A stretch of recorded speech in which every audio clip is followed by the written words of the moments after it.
नमस्कार।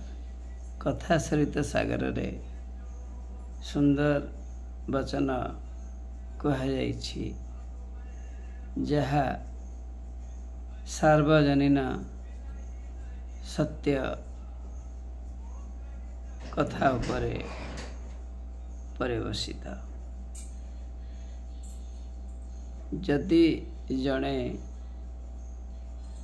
विषय उपरे आसक्त हुए अर्थात मनर संयमन बा संयम जदि आखि उपरे न थाए, कान उपरे न थाए, नासिका उपरे न थाए, जिह्वा उपरे न थाए, त्वचा उपरे न थाए, ताहले मनुष्य को बाटरे जाई पारे, खराब बाटरे जाई पारे।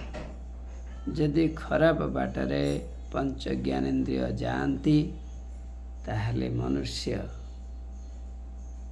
सन्मार्गरू दूरे जाए बोली महात्मा कहिचंती। अनेक लोक मध्य कहिचंती, साधु संत कहिचंती, केही न कहिले मध्य अनुभव करि थांती। ताहले एही दिव्य वचन निश्चित भाव रे समस्त को सन्मार्ग आड़को टाणी नेब, एथिरे संदेह नहीं। यह बहुत कष्ट, किंतु अभ्यास रे यह हुए सफल। विषयाकृष्यमाणा ही तिष्ठन्ति सुपथे कथम। विषय प्रति आकृष्ट हेले जड़े सन्मार्ग रे किपरि रही पारिबो, असंभव।